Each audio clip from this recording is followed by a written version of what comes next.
Assalamualaikum warahmatullahi wabarakatuh. Perkenalkan, nama saya Fani Febrianti. Saya calon guru penggerak angkatan 11 dari SDN 4 Panjalu, Kabupaten Ciamis.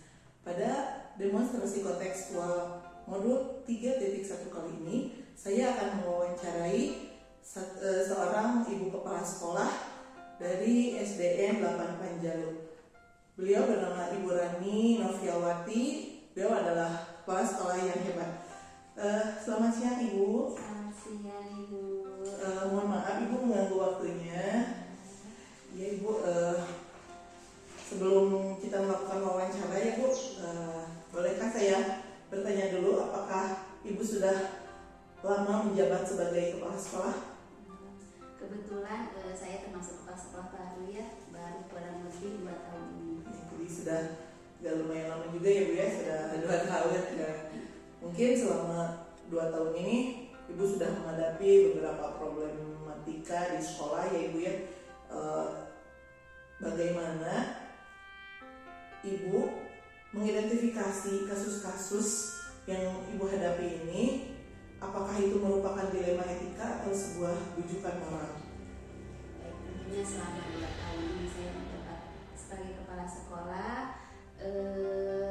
telah menghadapi berbagai permasalahan yang terjadi gitu ya.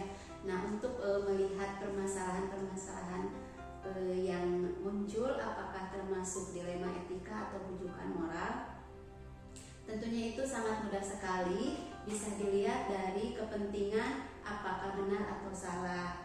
Nah, ketika kedua posisinya ini adalah sama-sama benar tetapi memiliki kepentingan yang bertentangan, itu bisa dikategorikan sebagai dilema etika. Ketika kedua kepentingannya ini benar, tetapi salah satunya ini ada yang melanggar hukum, gitu ya. Nah, berarti itu bisa dikategorikan termasuk bujukan moral. Jadi cukup mudah ya Ibu ya, jadi mengidentifikasi apakah itu bujukan moral ataupun dilema etika. Nah, kemudian bagaimana Ibu menjalankan pengambilan keputusan di sini Ibu di sekolah, terutama untuk kasus-kasus di mana ada dua kepentingan yang sama-sama benar atau sama-sama mengandung nilai kebajikan. Untuk menghadapi hal tersebut ya, tentunya saya memperhatikan tinggi rendahnya dari muatan kepentingan yang terjadi gitu ya. Apakah itu termasuk kepentingan pribadi atau kepentingan kelompok, atau mungkin adalah kepentingan dalam mengungkapkan kebenaran atau sebuah kejujuran begitu ya, atau mungkin juga merupakan sebuah kesetiaan atau kepentingan jangka pendek ataupun jangka panjang gitu ya. Nah, kemudian saya juga memperhatikan dampak dari pengambilan keputusan tersebut. Apa dampaknya baik untuk pribadinya ataupun baik untuk lingkungannya. Jadi dampaknya juga sangat diperhatikan ya Ibu ya, jadi tidak sembarangan untuk mengambil keputusan ya seperti itu. Lalu langkah-langkah atau prosedur apa yang biasa Ibu lakukan untuk memecahkan suatu masalah dalam dilema etika ini? Prosedur yang saya lakukan dalam pengambilan keputusan untuk menghadapi dilema etika, tentunya yang pertama kali saya lakukan adalah mengidentifikasi kenapa permasalahan ini bisa muncul gitu ya. Nah, untuk melihat keterkaitan apa saja yang terjadi, kemudian sejauh mana nilai-nilai yang bertentangannya itu. Kemudian yang kedua, mengetahui siapa saja yang terlibat gitu. Apakah misalnya terlibat dengan orang lain atau terlibat untuk lingkungan atau siapa gitu ya.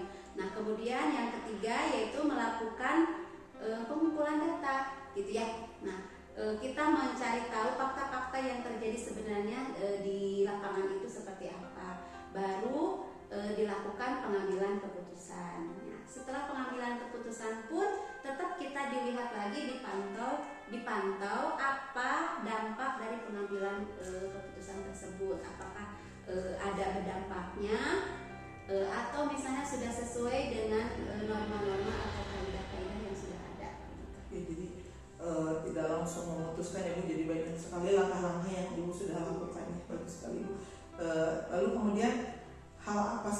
selama ini Ibu anggap efektif dalam pengambilan keputusan pada kasus-kasus dilema etika?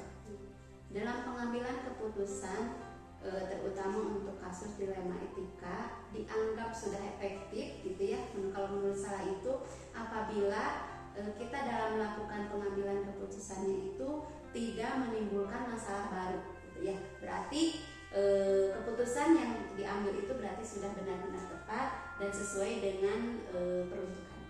Jadi tidak menimbulkan masalah yang baru ya Ibu ya. Nah, kemudian hal apa saja yang selama ini merupakan tantangan dalam pengambilan keputusan pada kasus-kasus dilema etika?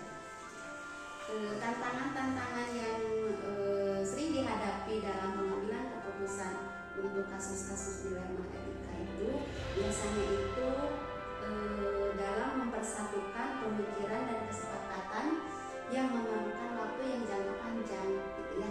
Nah, untuk menyamakan apakah memang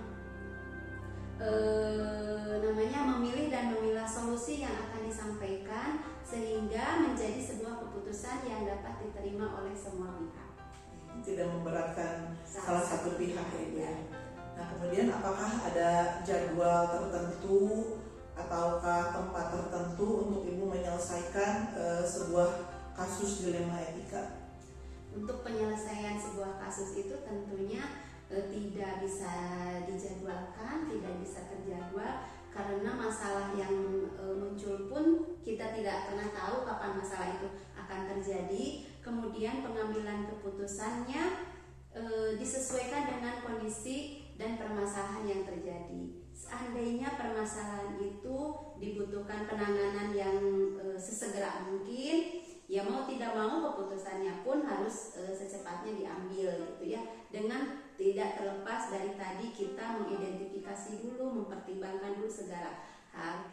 Ya, selanjutnya Ibu, apakah ada seseorang atau faktor-faktor yang selama ini mempermudah atau membantu Ibu dalam mengambil keputusan dalam kasus-kasus dilema etika? Ya, tentunya saya dalam mengambil keputusan itu tidak bisa dikategorikan saya membutuhkan seseorang atau membutuhkan apa. Jadi tergantung permasalahannya juga gitu ya. Apakah misalnya dalam pengambilan keputusannya itu saya membutuhkan masukan dari guru misalnya gitu ya, atau misalnya masukan dari pengawas mungkin sebagai atasan gitu ya, yang selalu membina kita. Jadi memang tergantung permasalahan sih sebenarnya gitu. Ya, jadi tergantung Ibu, belum tentu misalkan permasalahannya dengan kita butuh bantuan guru berarti kita membutuhkan guru gitu ya. Jadi tergantung apa masalah yang dihadapi. Nah, dari semua hal yang tadi Ibu sampaikan, apakah ada pembelajaran yang selama ini Ibu bisa ambil gitu dari keputusan yang Ibu buat dari kasus-kasus tentang dilema etika? Tentu sekali banyak hikmah yang dapat kita petik dari berbagai permasalahan yang muncul. Yang pertama tentunya untuk mendewasakan kita, bagaimana kita sebaiknya dalam pengambilan keputusan yang benar-benar harus bijak, tidak memberatkan salah satu pihak, tidak memihak salah satu pihak, ataupun tidak mengejudge seseorang gitu ya. Jadi benar keputusan yang kita ambil harus benar-benar keputusan yang dapat diterima oleh semua pihak. Ya, baik Ibu, terima kasih sekali, banyak sekali ilmu yang sudah saya dapatkan hari ini. Mohon maaf sudah mengganggu waktu Ibu. Ya, mudah-mudahan kedepannya juga Ibu semakin sukses, semakin lancar ya Ibu. Ya, terima kasih. Mungkin sekian demonstrasi kontekstual modul 3.1 bersama Ibu Kepala Sekolah SDN 8 Panjalu, Ibu Rani Noviawati, SPDI MPD. Terima kasih. Wassalamualaikum warahmatullahi wabarakatuh. Assalamualaikum warahmatullahi wabarakatuh. Perkenalkan, nama saya Fanny Febrianti. Saya calon guru penggerak angkatan 11 dari SDN 4 Panjalu, Kabupaten Ciamis. Pada tugas demonstrasi kontekstual modul 3.1 kali ini, saya akan mewawancarai seorang ibu kepala sekolah yang hebat. Beliau adalah Ibu Yati Nur Hayati SPDSD. Beliau dari SDN 2 Bahara, Kabupaten Ciamis. Ya, selamat siang Ibu. Ya, Ibu maaf mengganggu waktunya. Tidak, silakan saja. Ibu, mungkin saya akan melakukan wawancara dengan Ibu mengenai dilema etika dan bujukan moral Ibu ya. Mungkin saya boleh tahu sudah berapa lama Ibu menjadi kepala sekolah? Alhamdulillah, saya menjadi kepala sekolah sudah 2 tahun. Alhamdulillah sudah cukup lama ya Bu ya. Ya lumayan, alhamdulillah. Iya, tentunya dalam waktu 2 tahun itu sudah terjadi banyak masalah atau kasus-kasus ya Bu. Ya, yang ingin saya tanyakan Bu, bagaimana Ibu mengidentifikasi apakah kasus-kasus tersebut itu merupakan bujukan moral atau dilema etika? Sebagai seorang pemimpin, pasti kita banyak menghadapi masalah-masalah yang beragam di sekolah. Dan saya memperhatikan bahwa masalah itu bisa dikatakan dilema etika apabila keduanya benar, namun saling bertentangan kepentingannya. Nah, di sini dalam mengidentifikasi masalah tersebut, saya tidak bekerja sendiri, tapi saya melibatkan pihak-pihak terkait seperti guru, juga orang yang bersangkutan, ya, dan kemudian saya baru bisa mengatakan bahwa apakah masalah ini termasuk masalah bujukan moral ataupun dilema etika. Ya, jadi diidentifikasi dulu ya Ibu ya itu masalahnya. Ya, seperti itu. Bagaimana Ibu menjalankan pengambilan keputusan di sekolah Ibu, terutama untuk kasus-kasus yang dimana ada dua kepentingan yang sama-sama benar atau sama-sama mengandung nilai kebajikan? Jika saya mengambil keputusan yang mana dua kepentingan itu sama-sama benar, nah di sini tentunya saya mempertimbangkan nilai-nilai yang timbul dari keputusan itu. Kemudian nilai-nilai yang timbul dari permasalahan tersebut, apakah itu termasuk pribadi melawan kelompok,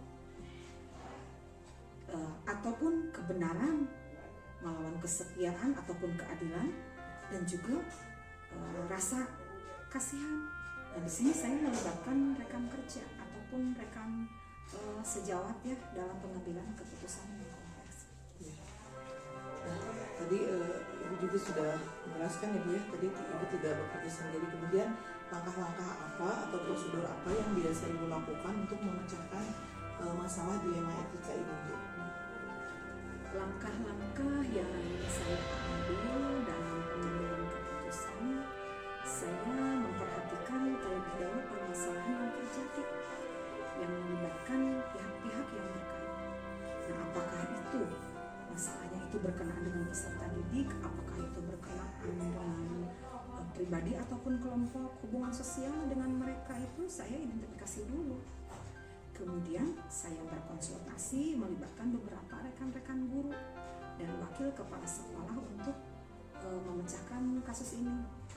Nah, kemudian kami sama-sama memeriksa kasus ini. Apakah kasus ini betul-betul melibatkan dampak yang besar atau tidak ya. Kemudian kami akan melihat sejauh mana respon dari pihak-pihak yang terlibat seperti itu. Dan kemudian setelah kita ataupun kami periksa kembali, barulah kita akan mengambil sebuah keputusan di mana keputusan ini tidak merugikan salah satu pihak ataupun dan ya pihak manapun ya, dan semuanya juga bisa menerima dari keputusan itu dengan lapang dada. Jadi tidak merugikan salah satu pihak ya Bu ya? Ya, tidak, betul. Ya, kemudian yang selama ini Ibu anggap efektif itu dalam pengambilan keputusan itu Bu, hal-hal apa saja gitu yang Ibu anggap efektif dalam pengambilan keputusan pada dilema etika ini Bu? Hal yang paling efektif dalam pengambilan keputusan ini adalah saya melibatkan semua orang, jadi tidak sendiri, sehingga saya pun merasa terbantu dan merasa ringan dalam mengambil keputusan. Nah, juga supaya tidak terjadi hal-hal yang di luar jangkauan kita gitu ya. Jadi bisa diminimalisir lah gitu, kekecewaan juga bisa diminimalisir. Dan yang terpenting adalah semua orang dapat menerima keputusan tersebut. Jadi melibatkan banyak orang, Ibu, tidak diputuskan sendiri ya Bu ya. Betul. Bu, benar sekali. Nah, kemudian hal-hal apa saja yang selama ini tadi merupakan tantangan dalam pengambilan keputusan pada kasus-kasus dilema etika? Tantangan terberat adalah ketika kedua posisi itu sama-sama benar. Itu sangat merupakan tantangan. Tetapi juga si masalah itu mempengaruhi daripada kinerja saya sebagai kepala sekolah. Nah, sehingga saya harus betul-betul memberikan pemahaman, masukan kepada kedua belah pihak agar mereka mau menerima keputusan yang kita ambil, dan mereka menerimanya tentu saja dengan lapang dada dan tidak ada permasalahan ke depannya. Ya tentu Ibu sangat sulit sekali kalau misalkan posisinya sama-sama benar ya Bu. Iya, betul sekali. Itu menjadi tantangannya Ibu. Nah, apakah Ibu mempunyai waktu khusus atau misalkan tempat yang khusus ya Bu untuk memecahkan masalah-masalah yang berhubungan dengan kasus-kasus dilema etika ini Bu? Untuk waktu ya ataupun jadwal itu fleksibel ya. Saya melihat apabila kasus ini betul-betul penting, betul-betul mendesak gitu. Nah, kita putuskan pada saat itu juga. Dan tingkat kesulitan dalam memutuskan masalah tersebut sangat rendah. Artinya tidak kompleks. Tetapi kalau masalah tersebut melibatkan pihak-pihak terkait, bahkan masyarakat juga, maka saya harus berhati-hati dalam memutuskan. Dan saya tetap menjadikan hari-harinya supaya tidak terburu-buru dalam mengambil keputusan. Nah, misalnya dalam satu kasus pemecahan masalah siswa, nah di situ kan saya pasti membuat jadwal-jadwal sehingga kasus ini dapat diselesaikan dengan baik. Ya, jadi tidak ada waktu khusus ya Ibu, tergantung dengan masalah yang dihadapi ya. Iya. Ya. Nah kemudian Bu, apakah ada faktor-faktor atau seseorang yang mempermudah Ibu untuk pengambilan keputusan pada kasus dilema etika? Dalam pengambilan keputusan saya tentunya akan melibatkan warga sekolah, terutama wali kelas, rekan sejawat, wakil kepala sekolah juga, bahkan komite sekolah.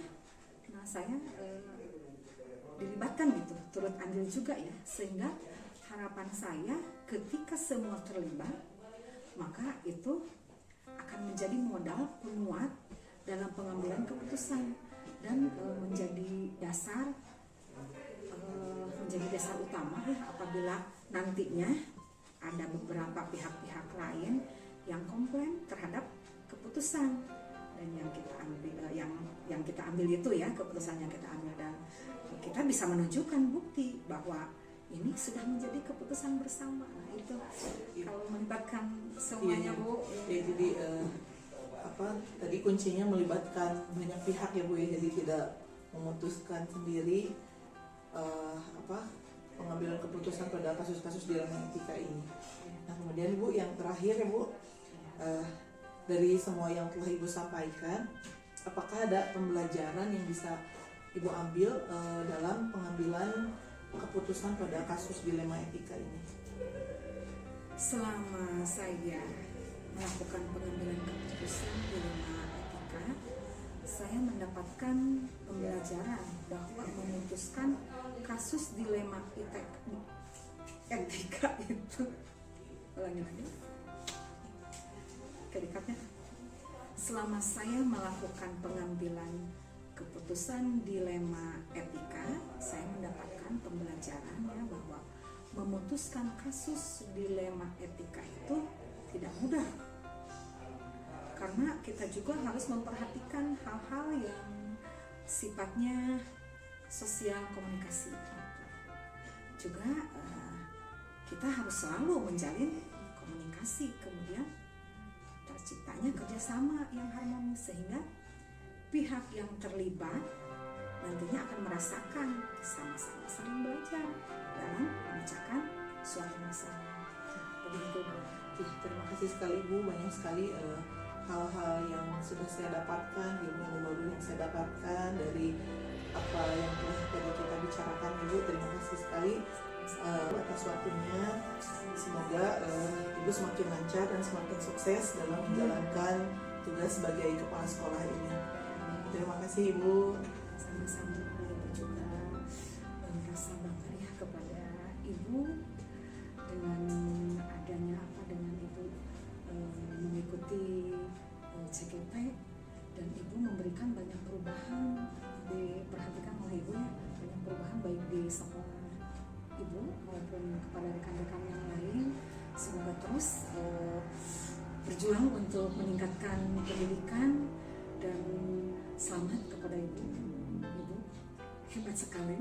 Terima kasih Ibu atas doanya. Mudah-mudahan kita dilancarkan dalam menjalankan tugas-tugas kita ya Ibu. Amin. Ya, terima kasih. Sekian wawancara saya dengan Ibu Yati Nurhayati SPDSD dari SDN 2 Bahara, Kecamatan Panjalu, Kabupaten Ciamis. Terima kasih. Wassalamualaikum warahmatullahi wabarakatuh. Waalaikumsalam.